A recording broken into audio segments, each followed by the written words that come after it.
Bueno, muy bien. Bienvenidos entonces a nuestro seminario de práctica profesional. Vamos a compartir junto con Ignacio Gutenberger Fundamentos de los algoritmos de Machine Learning. Así que Ignacio es egresado de nuestra carrera y también trabaja en WISE, que es fundador y CEO y cofundador. Así que bueno, bienvenido Ignacio y gracias por compartir con nosotros. Bueno, buenas tardes a todos. Muchas gracias, profes, por la invitación. Veo que aprendiste a pronunciar mi apellido, profe, así que estoy contento, después de muchos años. Bueno, un gusto estar aquí de nuevo. Veo algunas caras conocidas, lo cual está bueno, me pone contento. Y bueno, la idea de hoy es compartirle un poco de mi conocimiento acerca de los fundamentos de los algoritmos de aprendizaje automático o Machine Learning, que es una rama de la ciencia de datos y a su vez la ciencia de datos una rama de la inteligencia artificial, que bueno, hoy está en boom y nos invaden los algoritmos hoy en día todo el tiempo. Y bueno, un poco la idea y la motivación es bajar a tierra todos los conceptos como para que les sea más cercano un poco, entender cómo funciona todo esto y que por ahí no sea pensado como magia. Entonces, bueno, un poco de lo que vamos a ver.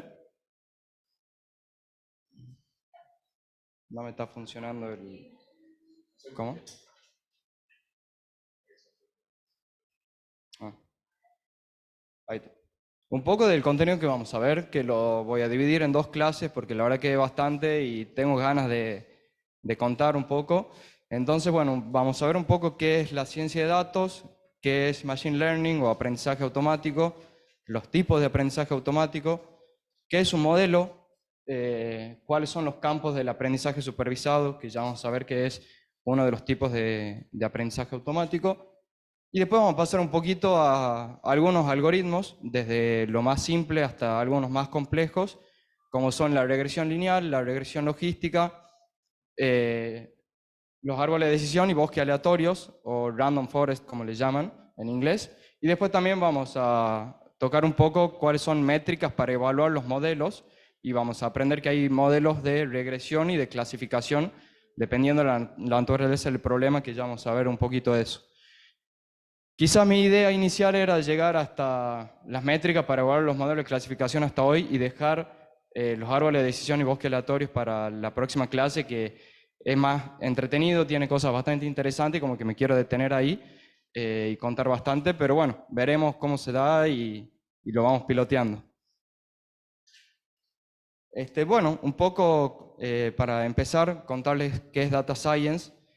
Si buscan en internet van a encontrar un millón de definiciones. A mí me gusta siempre bajar a tierra todo y tener definiciones sencillas y simples. Entonces yo digo que es la metodología de tomar datos y de aplicar tecnología y estadística para resolver problemas de negocio o de la vida cotidiana. Es una metodología porque se sigue una serie de pasos, se aplica el método científico, todo eso lo deben haber visto en metodología de la investigación con el profe. Y bueno, el objetivo es, a partir de los datos y de esas aplicaciones de tecnología y estadística, poder obtener esos datos, información valiosa que sirva para la toma de decisiones en el mundo empresarial. Y ahí podemos ver que cuenta con tres pilares, que son, por un lado, la estadística y las matemáticas, por otro lado, la ciencia de la computación y, por último, la parte del conocimiento de negocios. Yo cuando empecé a estudiar ciencia de datos, que lo hice de manera autodidacta, después de egresarme, yo sentía que tenía bastante, bueno, después aprendí mucho más, por supuesto, pero lo que me ha dado la facultad es mucho conocimiento sobre la parte de negocios, que después, por supuesto, seguí aprendiendo mucho más, y un poco, por supuesto, de estadísticas, que habíamos visto estadística descriptiva e inferencial, aunque en mi caso particular yo me había egresado sin aprender, había aprobado nomás. Y después me empezó a caer la ficha de lo importante que era la estadística, y después cuando hacía un repaso de todo eso me daba cuenta que todo ese contenido lo había estudiado en la facultad y que hubiese estado bueno también aprenderlo en el momento en el que cursaba, pero me dejó contento y tranquilo el hecho de saber que en la carrera que había cursado había contenido muy bueno de estadísticas, porque en definitiva es muy valioso y ya se van a dar cuenta con el tiempo, ojalá que pronto y no tarde, la importancia de la estadística, no solo en este campo, sino en la vida cotidiana. Porque bueno, las estadísticas nos ayudan a cuestionar muchas cosas, a identificar qué es casual de lo causal, las cosas que suceden por el azar, poder identificar algo que es falso o no, y todas esas cosas se juegan en la estadística y está muy bueno y ayuda en el día a día. Y bueno, después la ciencia de la computación, yo la verdad que siempre le había tenido rechazo a la tecnología, después me gustaba tanto la ciencia de datos y me gustan mucho las aplicaciones y demás, que dije, bueno, me forcé a estudiar un poco de programación, que aprendí a duras penas, pero hasta ahí nomás, no sé después de ni conectar la pantalla de la computadora, pero bueno, en definitiva aprendí lo que me sirvió y de hecho, bueno, hoy ya no estoy tanto en un rol de programador, sino que ya más en la parte direccional de la empresa, de gestión, entonces como que ya no demanda y como que zafé un poco de la tecnología. Bueno, un poco para seguir, ¿qué es Machine Learning? El aprendizaje automático es el campo por el cual las computadoras tratan de aprender a partir de los datos que el usuario le proporciona. Y la forma en la que las computadoras aprenden es a partir de los algoritmos.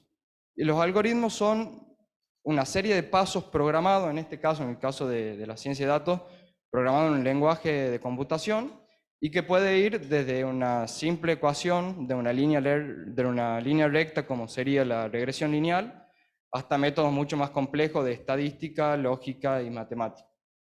Y el objetivo es poder que la computadora aprenda de todos esos datos que se le proporcionan y encontrar muchas veces patrones ocultos al ojo humano, porque también tiene la capacidad de procesar muchos datos que nosotros no seríamos capaces o que nos llevaría muchísimo tiempo.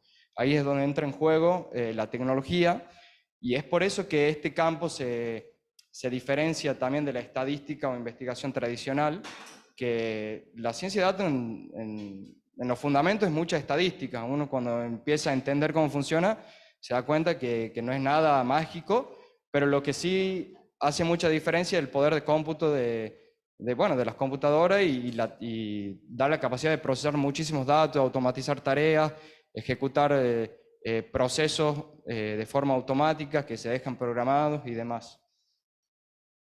Bueno, después un poco de los tipos de aprendizaje automático. Está el aprendizaje supervisado, el no supervisado y el aprendizaje por refuerzo. El aprendizaje automático supervisado es el tipo de aprendizaje que se basa a partir de conocimientos previos. Es decir, que requiere que los resultados estén etiquetados. ¿Qué quiere decir que estén etiquetados? De que si, por ejemplo, tenemos un conjunto de datos y queremos tratar de predecir si hay alguien, un cliente que cancelará o no una suscripción, necesitamos ya conocer de manera previa el resultado de todas esas observaciones, es decir, si alguien lo canceló o no previamente. Si tenemos 50.000 observaciones o filas o ejemplos, es necesario que para todas esas esté el resultado de si alguien canceló o no canceló. Entonces ahí lo que aprende el algoritmo es las relaciones que hay entre la variable de respuesta o variable objetivo y todas las demás variables. Cualquier cosa, si quieren hacer preguntas, por supuesto, levanten la mano y vamos charlando, porque si no yo me largo a hablar.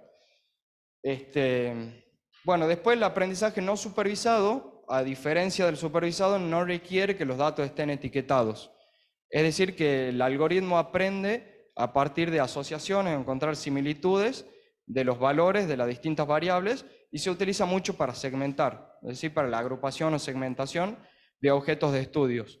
Como por ejemplo, tratar de segmentar a clientes a partir de su comportamiento o gustos y preferencias, y también segmentar productos que pueden tener patrones similares en lo que es la demanda de esos productos, por ejemplo.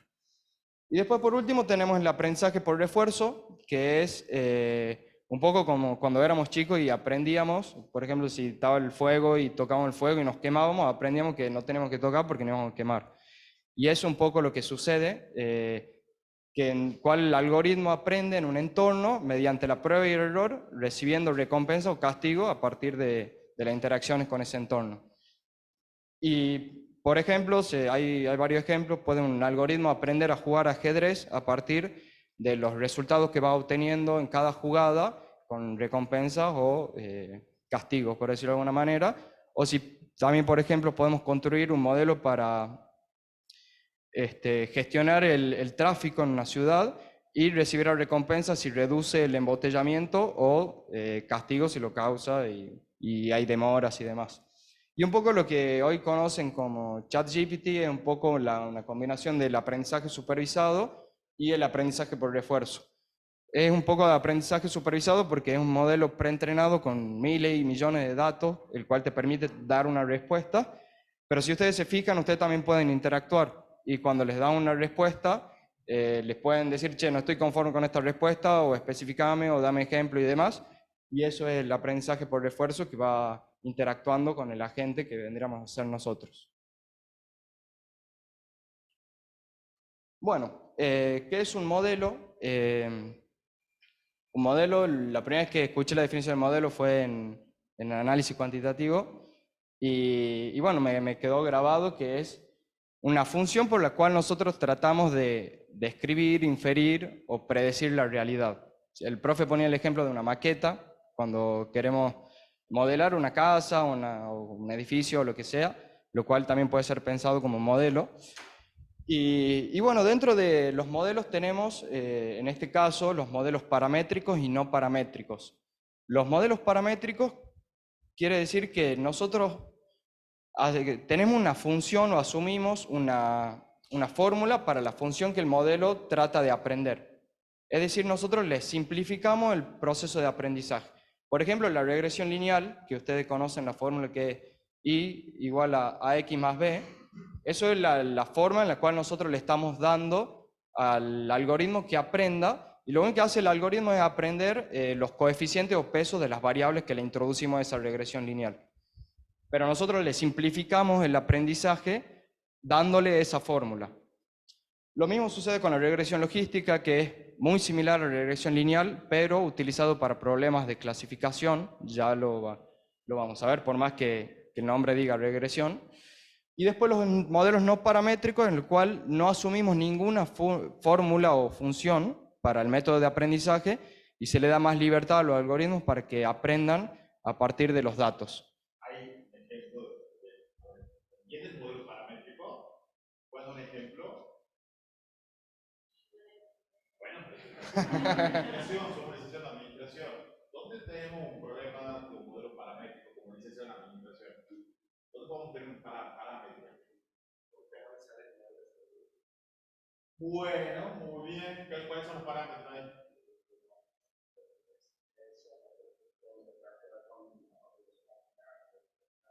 Bien, bueno, ahí está. ¿Cuál más? Otro modelo. ¿Mm? ¿Mm? Parámetro cuando es un valor que a mí me interesa, digamos, estimar. No lo conozco, entonces con muestreo, con algo, en mi caso, un modelo. Bueno, puede ser. En la función de costo, que es más simple de poder referenciar. Funciones de costo. La función de costo, ¿cómo se divide?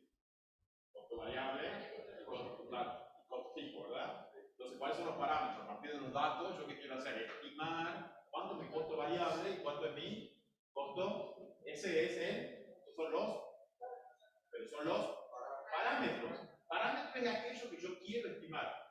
Entonces, claro, usted, ¿qué me está diciendo? Pero tiene que pensar en la cancha. Piensen, por ejemplo, en margen. ¿Cuál será el parámetro? Si yo estoy haciendo marketing digital, la tasa de conversión. Entonces, eso ¿cuánto es la tasa de conversión? Es un parámetro. Entonces, loco, entonces vos decís con los datos, va y decir, ¿cuál es la tasa de conversión? Y van a pagar por eso. Por eso estamos acá. Por esta Ignacio. Bueno, así piensen, no sé, yo le digo, yo le puedo decir lo que a mí me gusta. A mí me gusta la parte de costos, de referenciales. A la gente no le pasa onda. Está perfecto. Ustedes tienen que buscar la onda que guste de marketing, recursos humanos, finanzas, lo que guste. Entonces tienen que limpiar eso. Porque si no, la charla de él es como nada, insípida, incolora, inodora. Como el agua. Es importante el agua. Pero bueno, por eso le di eso, el problema que tiene esto, pero si ustedes no encuentran dónde lo pueden aplicar, es como que nada, lo pasa todo por arriba, pero tienen que limpiar eso. Tienen que, esto es como cuando está con el celular y no tiene wifi, se tiene que conectar, ¿sí? Se tiene que conectar con la ciencia de datos desde un lugar que ustedes busquen. ¿Ah? Entonces vean eso. Perdón, Ignacio. No, por favor.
Bueno, te falta un no paramétrico.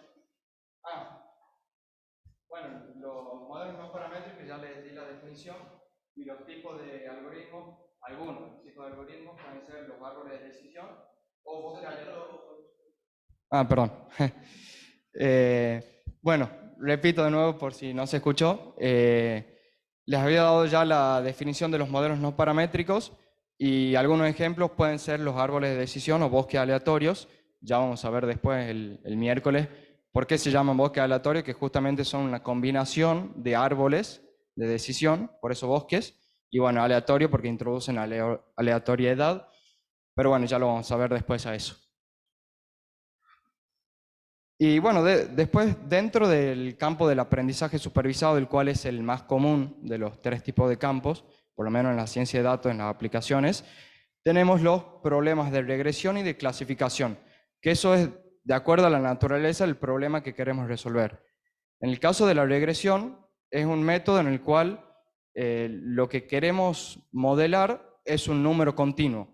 Por ejemplo, si queremos predecir las ventas de un determinado producto, predecir cuántos clientes se darán de baja, predecir el alcance de una campaña de marketing en términos de usuarios, todo eso aplica el método de regresión porque es predecir un valor continuo.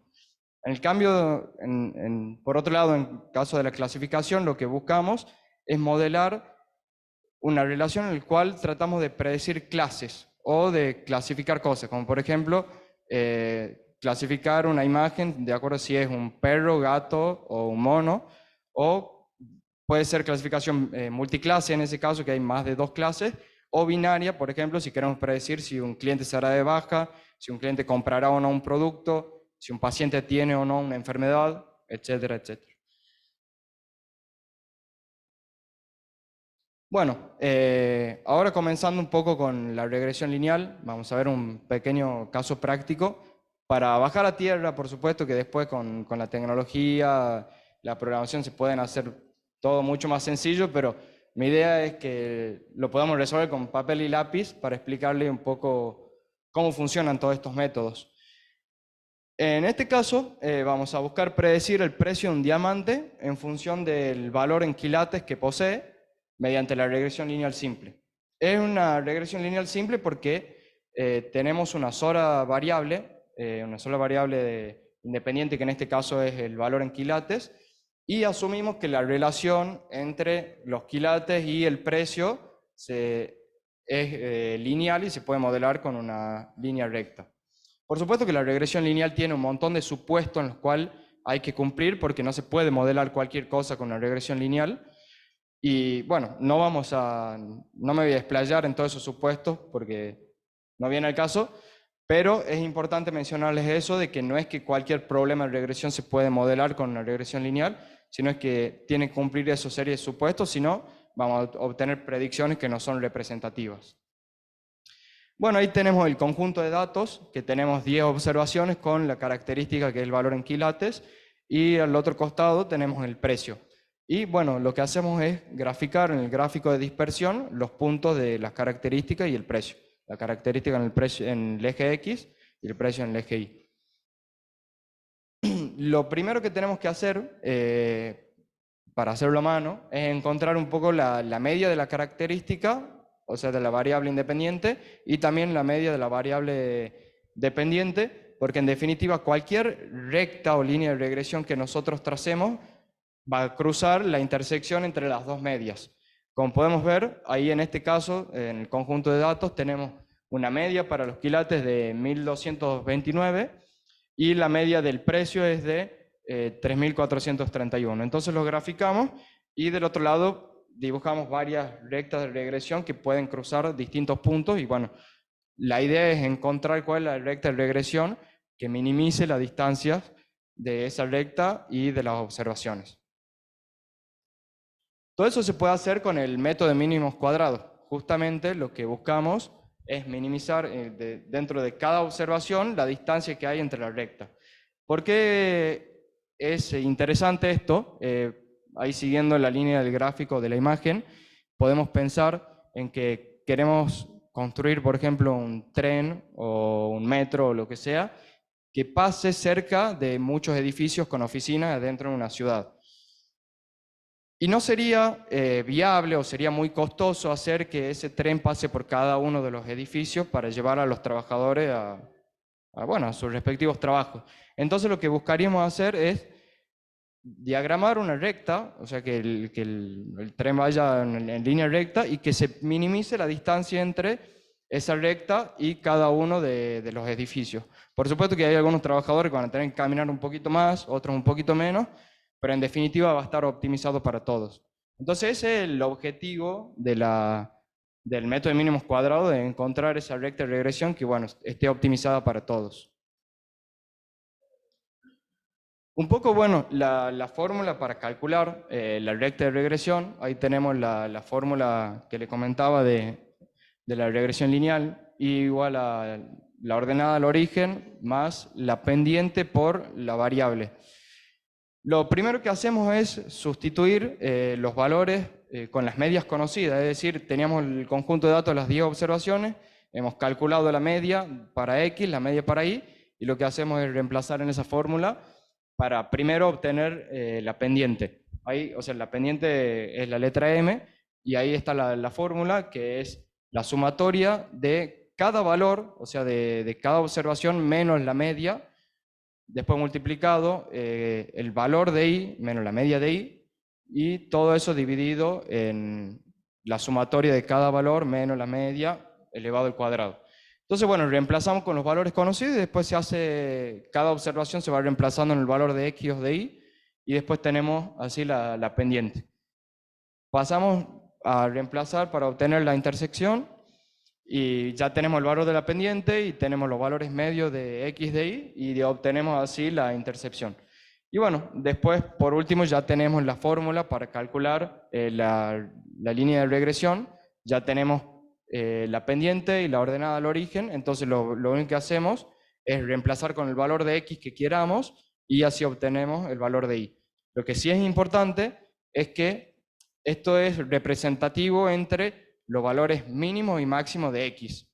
Es decir, que si tenemos un valor mínimo de 2 y un valor máximo de 500, no sería representativo poner un valor de X de 200.000, porque, bueno, capaz que no va a aplicar la recta de regresión. Entonces, en este caso, esta fórmula es representativa para ese conjunto de datos que tiene ese máximo y ese mínimo. Entonces, es un poco cómo funciona la regresión lineal. Supongo que lo deben haber visto ya en análisis cuantitativo y que la deben tener más clara, pero en inferencial. Bien, por supuesto esto ya lo vieron, es algo sencillo. Y después lo que buscamos hacer siempre cuando construimos un modelo es tratar de evaluar cuál es el rendimiento. Es importante también mencionar que nosotros ahí teníamos un conjunto de datos de 10 observaciones, pero cuando nosotros construimos un modelo, no siempre, no tenemos que entrenar el modelo con todas esas observaciones, porque también necesitamos testear el modelo. Entonces lo que nosotros haríamos es dividir, en términos generales se utiliza el 80% de las observaciones, es decir, del conjunto de datos, para entrenar el modelo y que el modelo encuentre las relaciones, y después utilizar el 20 o 30% del restante para testear el modelo. Sí.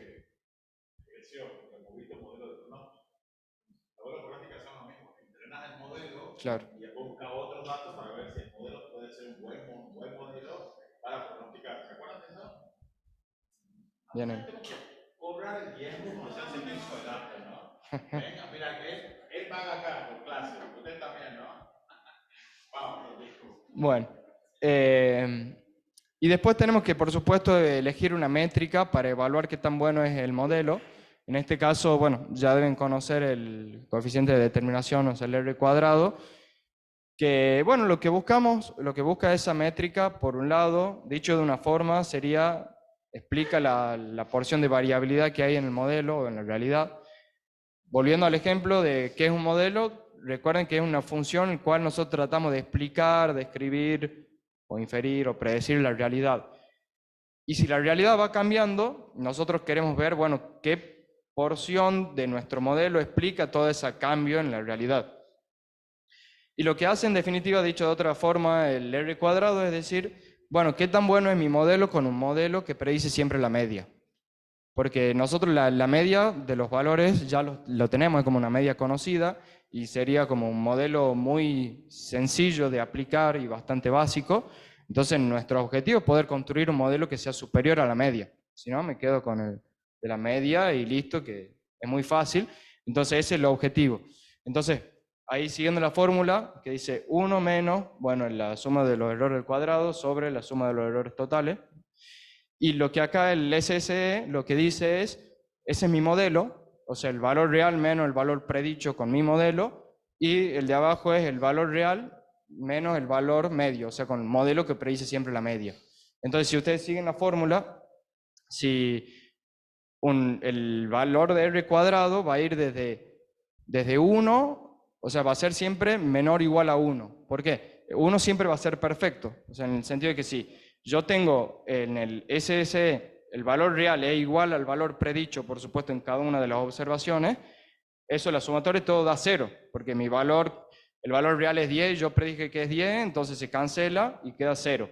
0 dividido en cualquier valor que me dé el de la media es 0. Entonces, 1 menos 0 es 1. Quiere decir que es un modelo perfecto. Ahora, si el modelo mío es igual al modelo de abajo, el que predice siempre la media, se cancela, o sea, da 1 la división y 1 menos 1 es 0. Entonces, cuando el R cuadrado es 0, quiere decir que mi modelo es igual que predecir la media. Y de forma opuesta, si mi modelo es peor que predecir la media, va a ser un valor negativo. ¿Se entiende? Bien. Bueno, estamos bien de tiempo.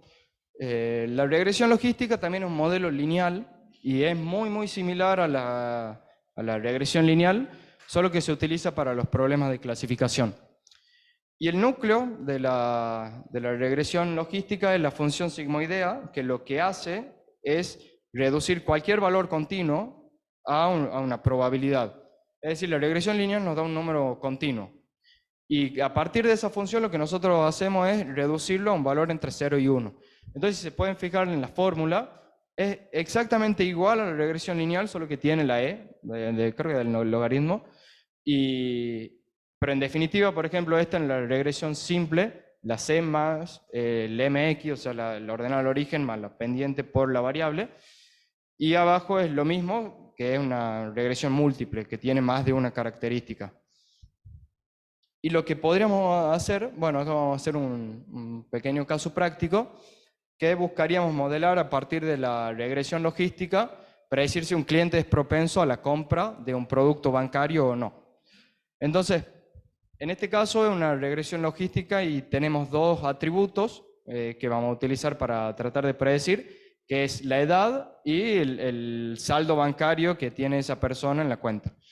Entonces nosotros a partir de eso queremos predecir si alguien es propenso o es proclive a comprar un producto bancario.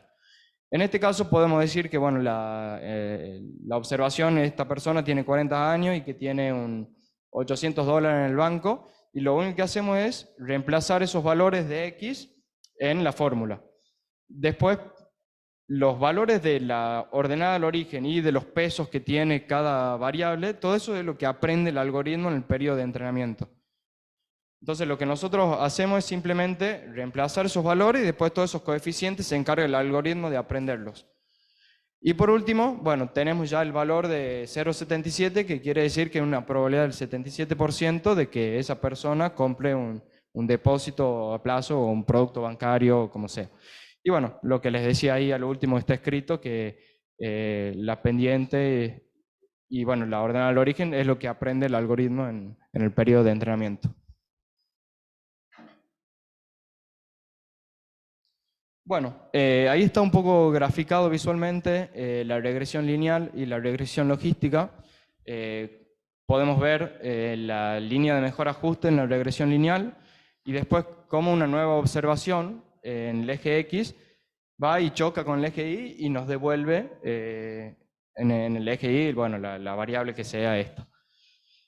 Y después, en el caso de la regresión logística, que tiene la forma esa de S, que es de la función sigmoidea, lo que nosotros podemos hacer acá, en el caso de la clasificación, es tratar de jugar con el umbral a partir del cual una predicción se considera positiva. En este caso, de forma, no me sale por default, por defecto, siempre es de 0,5, es decir, que una probabilidad, como en el caso anterior habíamos visto que era de 0,77, podemos decir que una probabilidad alta, y en términos de defecto, bueno, si es superior al 0,5 quiere decir que esa persona va a comprar el producto, y si es menor a 0,5 quiere decir que no va a comprar. Pero nosotros tenemos la capacidad de poder jugar con ese umbral y decirle, mira, yo quiero que el algoritmo aprenda que sí o sí quiero que esté muy seguro de que si la predicción es positiva, alguien va a comprar. Entonces, puedo decir subir ese umbral a, por ejemplo, 0,90. Entonces, todo lo que sea 0,90 para abajo, la predicción va a ser que no va a comprar. Y lo que sea 0,90 para arriba, quiere decir que sí va a comprar. Y eso ahí entra en juego ya los criterios de negocio y después también los costos asociados a las decisiones que se toman. Porque, por supuesto que a medida que vamos jugando con el umbral, habrá más verdaderos positivos o falsos positivos. Y ahí tenemos que evaluar, bueno, cuál es el costo de un falso positivo. Porque en el caso de que yo le quiero ofrecer un producto a alguien, bueno, yo tengo en el caso de las empresas, por ejemplo, los bancos, ¿qué es lo que sucede? Nos contratan a nosotros, los científicos de datos, construimos el modelo y lo que hacemos es devolverle para cada uno de los miles o millones de clientes que tienen ellos una probabilidad de compra, en este caso. Y de ahí lo segmentamos y decimos, bueno, los que tengan, lo ordenamos de mayor a menor y se segmenta y dice, bueno, a los que tienen cierta probabilidad alta, se les brinda un llamado telefónico, una acción de marketing para incentivarlo a que compre. Pero por supuesto todo eso tiene un costo, porque el banco lo que hace es contratar a los servicios de call center y le dicen, bueno, el call center le dice, bueno, yo te cobro por tantas personas, es decir, por estas 10.000 personas que yo voy a accionar, va a tener un costo. Entonces, bueno, hay un costo en equivocarse y tener un falso positivo. Entonces, por supuesto que llamar a alguien y ofrecerle un producto y que no quiera comprar no es tan grave. En el caso de la pandemia ya hemos visto cuál era el costo de un falso positivo, un falso negativo. Entonces, todo eso es importante para tratar de...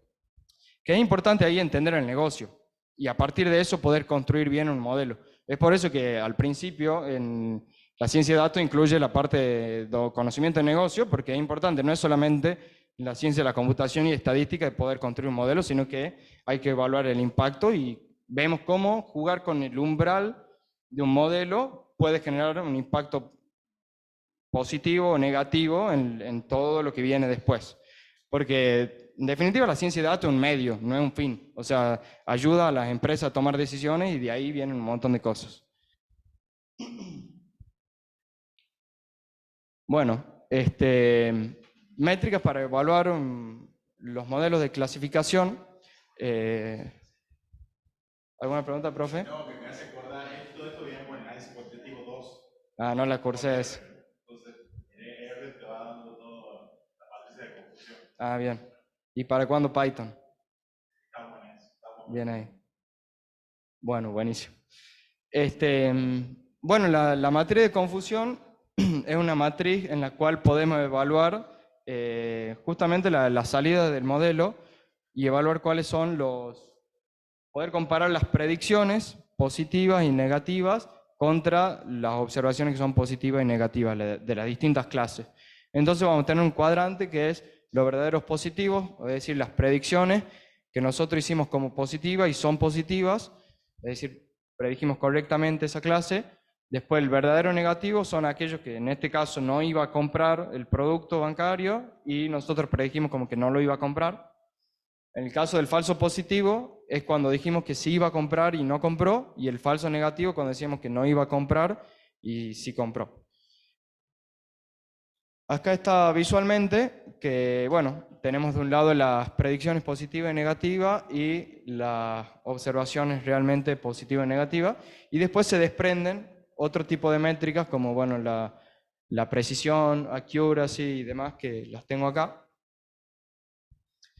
Y bueno, las podemos ver un poco. Esto es importante entender el término de la accuracy, que bueno, en realidad se confunden los nombres porque es precisión, pero en inglés también hay otra que se llama precisión, entonces le pongo así para distinguir. Y lo que vendría a ser la accuracy es la proporción de predicciones correctas en total de las predicciones. Antes de pasar a las otras, es importante entender por qué sería un error gravísimo basarse muchas veces, depende el caso, en la accuracy como una métrica de evaluación. Esto sería aplicable y sería mal usado en el caso de que tengamos conjuntos de datos desbalanceados. ¿Qué quiere decir eso? Que dependiendo del dominio de lo que se trata de predecir, por ejemplo, que busquemos predecir si hay dentro de un montón de miles y millones de transacciones de una tarjeta de crédito, si hay alguna que es fraudulenta o no.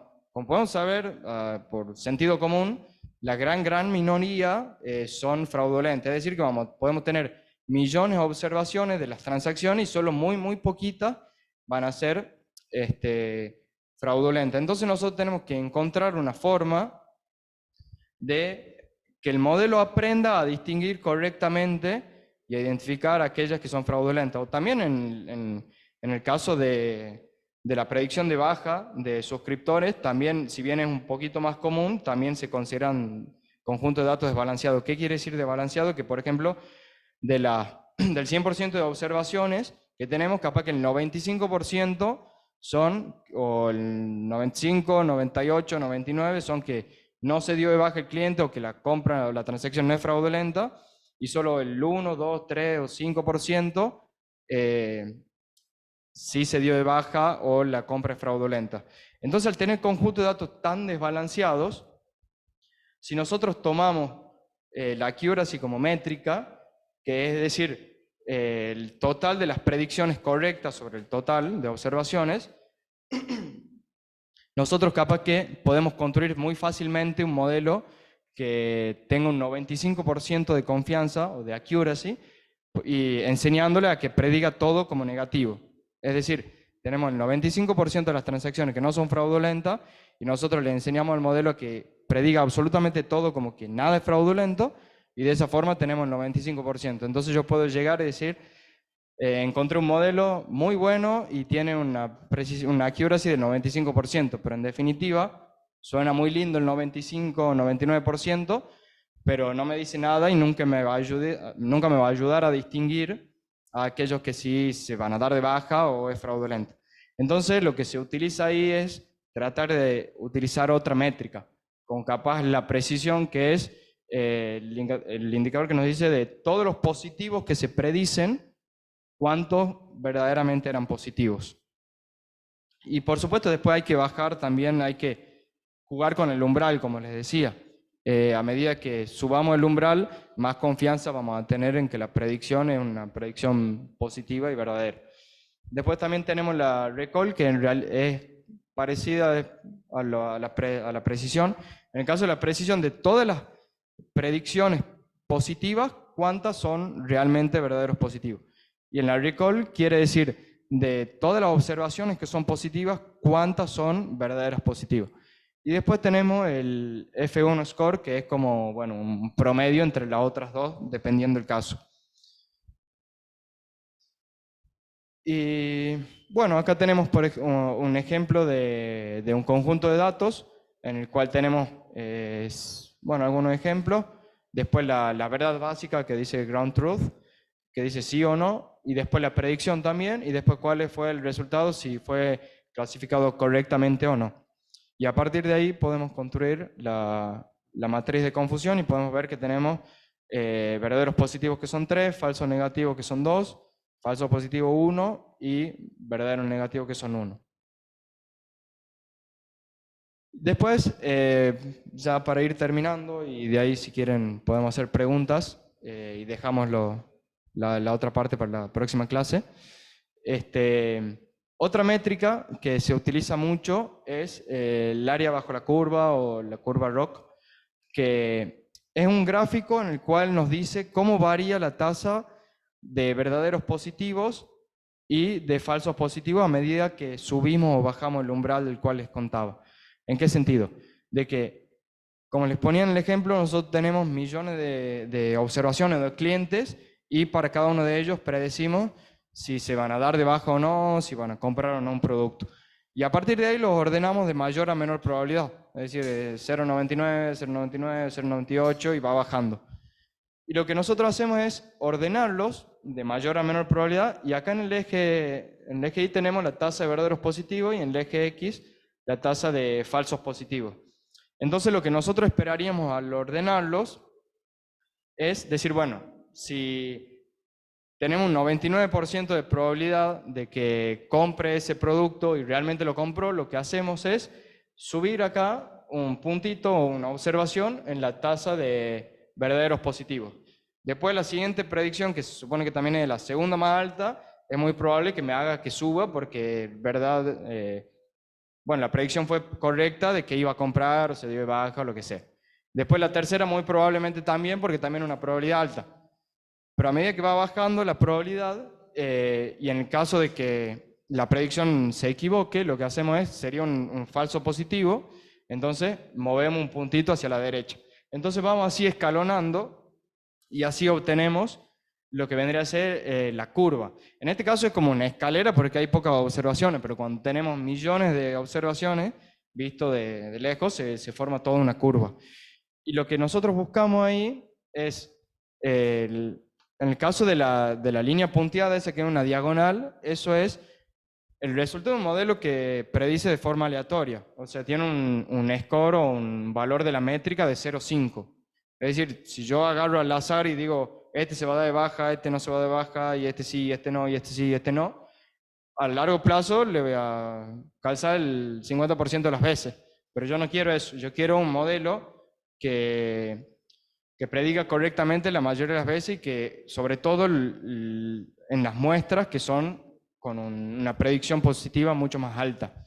Entonces, cualquier valor de 0,5 para arriba hasta 1 va a ser un mejor modelo.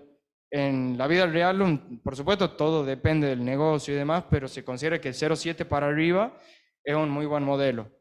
Nosotros, dependiendo, por supuesto, del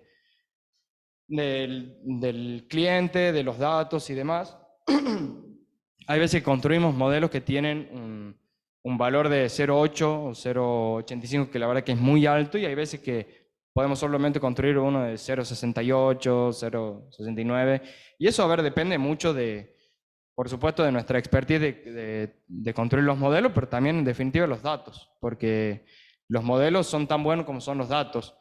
Y como decía el profe, que también, si entra basura, sale basura.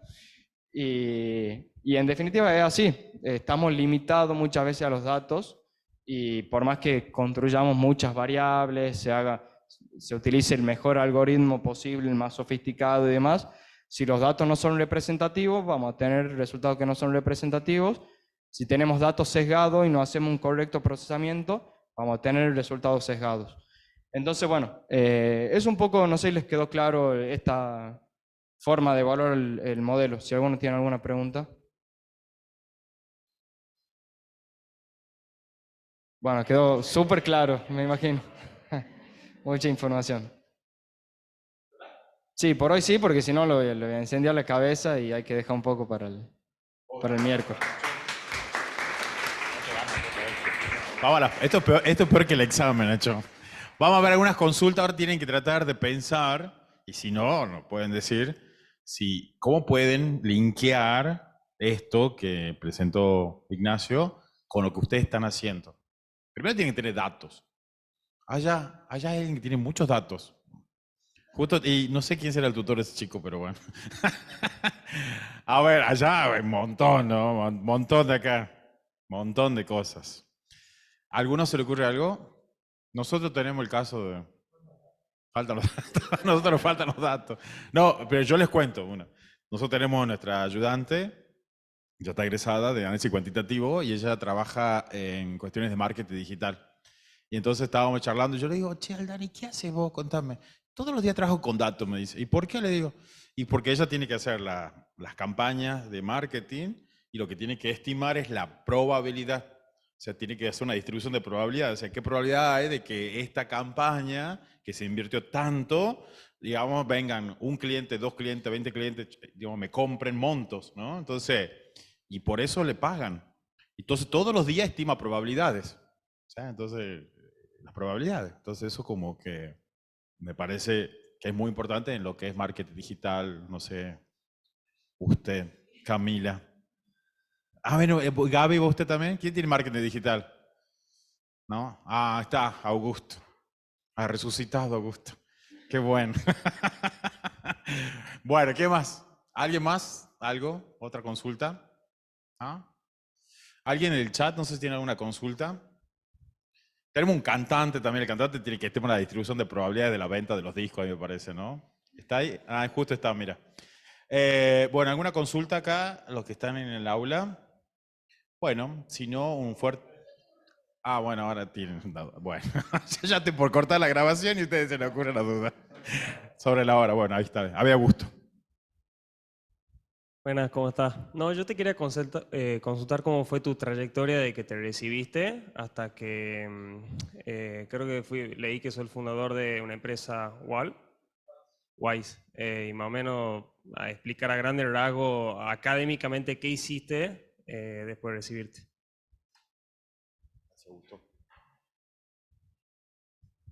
Bueno, yo me egresé como licenciado en administración y ahí al último me agarró la crisis de no sabía, bueno, qué sigue ahora, ¿no? Porque, bueno, había ido Bueno, va por ahí también. Yo estaba trabajando con mi papá en una empresa constructora y bueno, justo en la práctica profesional le pedí a mi papá si podía trabajar en la empresa de él para hacer la práctica y me dijo que sí. Y me asignaron a que me dedique a controlar la flota de combustible de en realidad el combustible de todas las flotas, de camiones, camionetas, máquinas y demás que había en toda la empresa. Y bueno, ahí empecé un poco de forma rudimentaria y manual a ensuciarme con los datos, ver indicadores y tratar, bueno, hacer mucho también control de gestión. Y bueno, empezaba a medir los consumos, calcular el stock que había, el consumo, el stock que debería quedar, que no se robe nada y todo eso. Y bueno, ahí como que lo hacía de forma manual en Excel, pero ya me había empezado a gustar un poco el ver muchos datos e indicadores.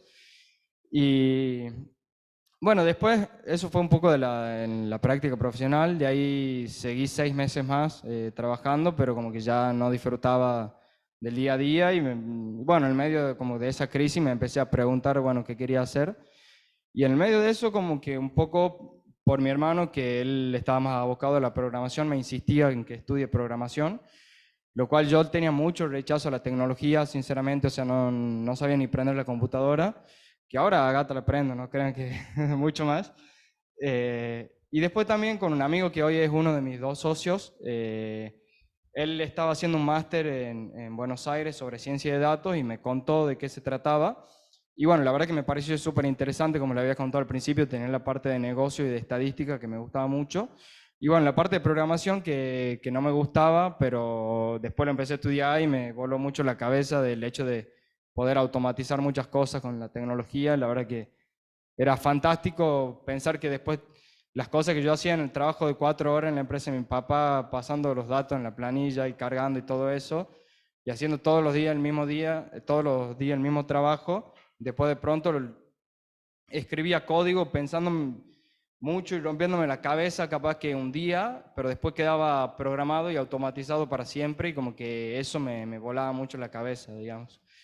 Y bueno, ahí como que aprendí de forma autodidacta, como que, a ver, yo acá en la facultad había aprendido muchísimo y también lo que le digo al profe, que aprendí mucho más de las cosas que me llevé acá una vez que me fui, porque después te empiezan a caer la ficha de todo lo que uno aprendió y de lo que vio acá en la facultad. Pero yo me acuerdo que cuando me egresé yo tenía el pensamiento que decía, yo no, sí quiero seguir estudiando, pero no quiero estudiar nunca más, nunca quiero rendir un examen ni nada. Entonces como que sentía que quería aprender por solamente tener conocimiento y no quería como ni engañarme yo, ni engañar a nadie en una prueba, de decir, bueno, gracias, estudio con el apunte que me han dado y me han pasado porque sé que no tengo tiempo y quiero aprobar, pero en el caso cuando estudiaba solamente por conocimiento, sabía que si pasaba todo un día al frente de un libro y no aprendía algo, me estaba engañando a mí mismo. Entonces, en ese momento empecé a, bueno, estudiarlo de forma autodidacta, un poco también porque mi hermano que él estaba mucho abocado a la tecnología, a la programación, me facilitaba muchos libros de ciencia de datos y demás, que la verdad que en internet hay un montón. Pero bueno, también el hecho de también hacerlo de forma autodidacta también tenía sus desventajas, porque muchas veces por ahí me ponía a aprender conceptos que eran mucho más adelantados y no tenía las bases. Entonces, demandaba que, bueno, mucha iteración en empezar a estudiar, hasta que, bueno, de tanto estudiar, en ese momento como que después de los 6 meses de trabajar con mi papá, yo dije, bueno, viejo, haceme la gauchada un año porque quiero estudiar esto y de ahí veo qué hago. Y bueno, estudié día y noche y bueno, después justo hablaba con Franco, que era este amigo que hoy es uno de mis socios, y ya empezamos a hacer broma de algún día poner una empresa. Y bueno, después en la pandemia también justo me reencontré con otro amigo del colegio, porque Franco y Diego, que son mis socios, éramos compañeros del colegio de toda la vida. Y resultaba que los tres estábamos en la ciencia de datos y medio por inocencia y un poco de descaro dijimos, bueno, pongamos la empresa y que sea lo que sea. Y bueno, hoy seguimos y ahora estamos por cumplir 3 años con la empresa, así que bueno, es un poco de la trayectoria.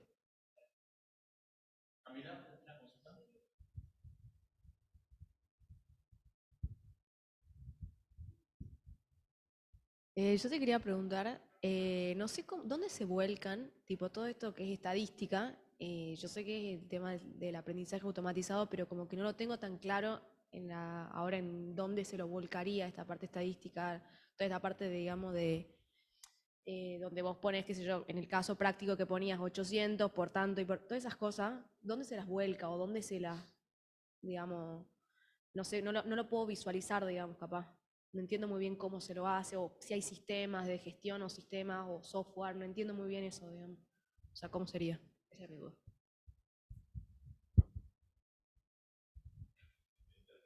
Sí, creo que sí.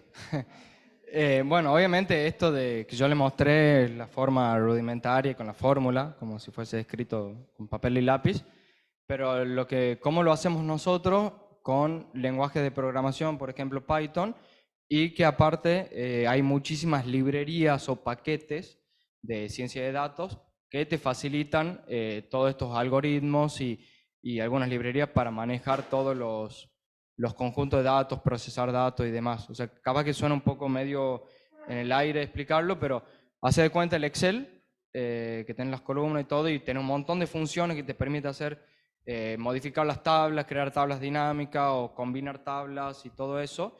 Bueno, todo eso lo puedes hacer con, por ejemplo, Python o R y en conjunto de algunas librerías específicamente para todo eso. Y después hay otras librerías que vienen con todos estos algoritmos que yo te contaba, como regresión logística, árbol de edición, bosque aleatorio, que ya lo vamos a ver. Y como que ahí básicamente tenés que programar cómo o configurarlo al algoritmo dependiendo de muchos criterios, y de ahí le introducir el conjunto de datos y sale la predicción. O sea, a ver, la parte de entrenar el algoritmo y obtener una predicción, la verdad que te lleva, no sé, media hora y no es nada como muy complicado. Lo que sí es mucho más complejo y donde se lleva muchísimo tiempo en la parte de procesar los datos, porque ahí yo, por ejemplo, les ponía un ejemplo de que en el aprendizaje supervisado ustedes tienen que tener la columna que te diga si alguien canceló o no canceló una suscripción. Pero en la vida real nadie, ningún cliente viene y te dice, che, tengo esta columna, a ver si canceló o no canceló, sino como que muchas veces capaz que canceló porque vos te das cuenta que canceló porque ya no lo está usando el producto.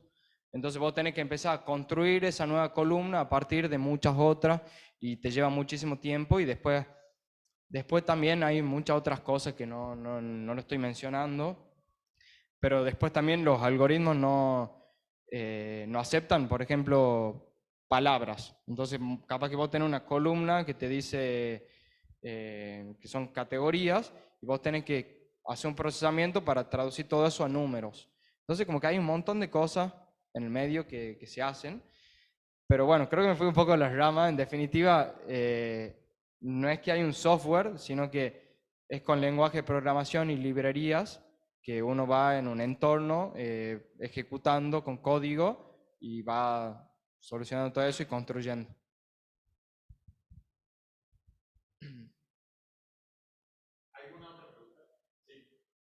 Nacho.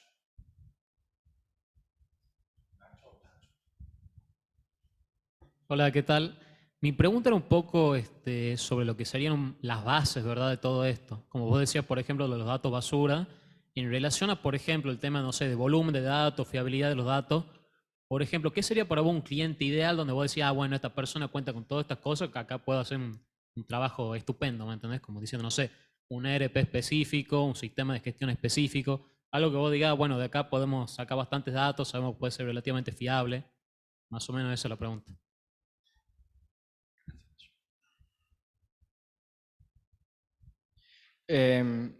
Bueno, a ver, ciencia de datos se puede aplicar de clientes que son dentro de todo chicos y que de hecho por ahí te pasan por Google Drive o WhatsApp los datos de las tablas de Excel. Y después tenemos otros clientes que ni siquiera nos permiten tener acceso a los datos, o sea, no los podemos descargar, sino que nos brindan un entorno en el cual nosotros entramos y hay millones y millones de datos. Yo creo que idealmente en realidad también tiene que ver con el problema que tratamos de resolver. Como te contaba, en el caso de si tenemos conjunto de datos desbalanceados, sí tenemos que tener un mínimo de observaciones que nos permitan poder encontrar patrones de esa clase que es poco frecuente, como por ejemplo si la transacción de la tarjeta de crédito es positiva o negativa, o si alguien se da de baja o no. No hay como un mínimo. Depende también, como te digo, el problema. Ahora, si es un pronóstico de venta o de demanda, como mínimo a veces se espera que el término ideal tenga 2 años por el tema de los ciclos. Porque, bueno, imagínate que tenga 2 años, un solo año y sea de pandemia, no va a ser representativo, digamos. Pero de poder modelar, lo podés modelar con 6 meses, 1 año, 10 años. Idealmente siempre buscas más y nosotros siempre preferimos que haya mucho más datos y que nos pasen los datos crudos y de ahí nosotros trabajarlo y ver qué utilizamos y qué descartamos. Pero, no sé, tenemos trabajos en los que hay millones de observaciones y hay otros en los que hay 10.000 observaciones y hay otros en los que hay 1.000 observaciones. Pero eso varía, como te digo, depende del problema. O sea, sé que la peor respuesta, porque uno siempre quiere que le den la respuesta, mira, tenés este mínimo, pero todo depende. Hay que aprender como a lidiar con los depende, digamos. Así que esa es un poco la respuesta. Ahí les voy a pasar al grupo de la APP un caso de una regresión Logit. ¿Cómo se puede aplicar una Logit? ¿Qué les parece en la facultad, en la gestión académica? ¿Se le ocurre algo? Ah, a ello, Claro, o sea, pero por ejemplo, si yo estoy gestionando la facultad ¿A mí qué me interesa?